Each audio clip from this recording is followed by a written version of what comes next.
Good afternoon, everyone. My name is Tim Moore, and welcome to the 321 podcast.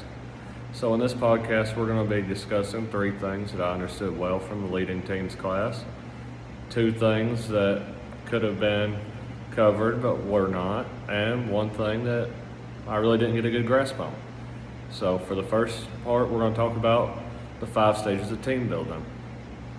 So, the first stage is where the team's forming and the team's coming together and just really getting to know each other and to know their assignments. And then they move into a second stage, which is called storming. So you've got some conflicts, you've got some things going on where people might not be getting along, disagreements, jealousy. But as those start to subside, the leader kind of works through any conflict management that needs to happen. Then they start moving into the next stage, which is norming. So norming, the team's got used to each other. They've started really getting to know how each other work and how each other are as people. So then, once they get through the norming, they get into performance. So this is where they're doing the thing. They're doing what the team was brought together for, and they're performing at a high level. So they are able to understand their jobs and each other's jobs and how they support each other enough to complete their task successfully. So that moves into adjourning. That's where the team comes together, they celebrate their accomplishments and get ready for their next task or next assignments. So another good topic that I have a good understanding on is motivation. So some workers are intrinsically motivated. So that means that they're motivated by the process of the work, kind of like Nick Saban at Alabama. And then they get internal fulfillment from successfully completing the job or just the process of working. The result of the job isn't as important as them doing the job the right way. So others are externally motivated. It's called extrinsically motivated.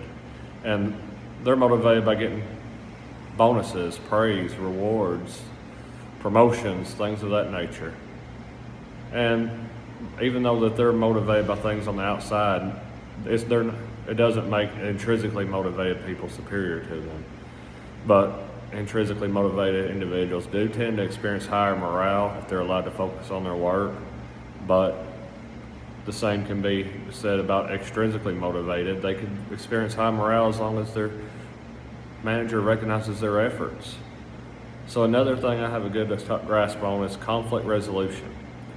So interpersonal conflict occurs when individuals have conflicting goals or ideas.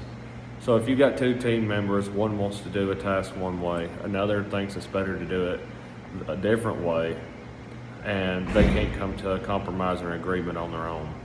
So this is where a leader needs to step in and help resolve that, kind of mediate between the two, and come up with a compromise or help select which path needs to be forward, but let each person be heard. And it's important to notice the conflict early and facilitate those mediations and conversations early.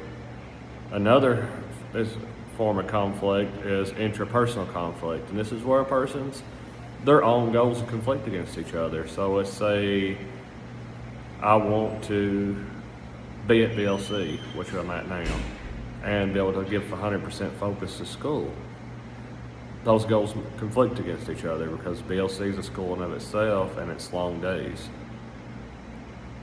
But a good way for a leader is they can step in, they can mentor, so they can figure out ways that they can help their workers compromise and either do the best of both or which one will be better for their progression at this time. So an idea that wasn't covered good in depth in the class was the roles of change management. So one role is the agitator. So these roles could be by 3 different leaders. They could even be the same leader, just in different places in time for change. So one role is the agitator, and it's where the leader discovers a need for change. And he starts driving his team to move away from old ways of doing things and to change into change the things he sees that need to be changed.